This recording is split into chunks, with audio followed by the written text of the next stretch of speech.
എടത്വയിൽ രാത്രി സമയത്തെ 108 ആംബുലൻസ് സേവനം നിലച്ചിട്ട് 5 വർഷം. കഴിഞ്ഞ ദിവസമുണ്ടായ അപകടത്തിൽ രക്തം വാർന്ന സ്കൂട്ടർ യാത്രികൻ മരിക്കാനിടയായത് അതിരാവിലെ ആംബുലൻസ് ഇല്ലാതിരുന്നതിനാലെന്ന് നാട്ടുകാർ ആരോപിച്ചു. അപകടമുണ്ടായാൽ അമ്പലപ്പുഴയിൽ നിന്നോ തിരുവല്ലയിൽ നിന്നോ 108 ആംബുലൻസ് എത്തും വരെ കാത്തുനിൽക്കേണ്ട ഗതികേടിലാണ് നാട്ടുകാർ. പൊടിയാടി മുതൽ തകഴി വരെയുള്ള ഉൾപ്രദേശങ്ങളിൽ അടിയന്തര ആവശ്യങ്ങൾക്ക് ഓടിയെത്തിയിരുന്ന 108 ആംബുലൻസിന്റെ സേവനമാണ് വെട്ടിച്ചുരുക്കിയത്. 2020 കോവിഡിന് ശേഷം സാമ്പത്തിക പ്രതിസന്ധി എന്ന പേരിലായിരുന്നു നടപടി. 24 മണിക്കൂറും പ്രവർത്തിച്ചിരുന്ന 108 ആംബുലൻസ് ഇപ്പോൾ പ്രവർത്തിക്കുന്നത് രാവിലെ 8 മണി മുതൽ രാത്രി 8 വരെ മാത്രം. നമ്മുടെ കോവിഡിന് ശേഷം എടത്വ CHCയിലെ 108ന്റെ സേവനം 24 മണിക്കൂറും ഇല്ല.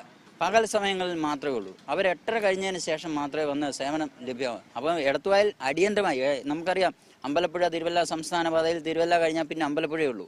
അതിൻ്റെ ഇടയ്ക്ക് ഒരു അത്യാവശ്യ കാര്യം സംഭവിച്ചാൽ ഏറ്റവും ആദ്യം ഓടിയെത്താൻ സാധിക്കുന്ന എടത്വയിൽ നിന്ന്. അപ്പോൾ എത്രയും പെട്ടെന്ന് ഇവിടെ വീണ്ടും 24 മണിക്കൂർ 108ന്റെ സേവനം ലഭ്യമാക്കാനുള്ള നടപടി എടുക്കണമെന്നാണ് ഈ അവസരത്തിൽ സൂചിപ്പിക്കുന്നത്. കഴിഞ്ഞ ദിവസം ടിപ്പർ ഇടിച്ച് പരിക്കേറ്റ സ്കൂട്ടർ യാത്രികൻ രക്തം വാർന്ന ആംബുലൻസും കാത്ത് വഴിയിൽ കിടക്കേണ്ടി വന്നത് അരമണിക്കൂറോളം. ഒടുവിൽ ജീവൻ നഷ്ടപ്പെട്ടു. എനിക്കത് പെട്ടെന്ന് ഫസ്റ്റ് എയ്ഡ് കൊടുക്കാൻ അറിയാവുന്ന രീതിയിലൊക്കെ ഞാൻ കൊടുക്കാൻ ശ്രമിച്ചു. പക്ഷെ ആ സമയത്ത് നമുക്ക് ആ ഒരു സിറ്റുവേഷനിൽ നമുക്ക് ഒട്ടും ഡീൽ ചെയ്യാൻ പറ്റിയില്ല.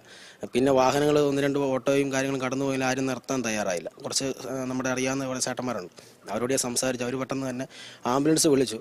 പക്ഷെ ഞങ്ങളെല്ലാം തിരിച്ചവിടെ ഓടി എത്തിയപ്പോഴും വാഹനം ഒന്നും വരാത്ത ആൾ കിടക്കുകയായിരുന്നു. ഏകദേശം ഒരു അരമണിക്കൂർ അടുത്തോളം ആൾ കിടന്നിട്ടുണ്ട്. പാടവരമ്പുകളും ഇടറോഡുകളും ചേർന്ന് വെള്ളത്താൽ ചുറ്റപ്പെട്ട പ്രദേശത്ത് രാത്രി വൈകി അടിയന്തര ആവശ്യങ്ങൾ പതിവാണ്.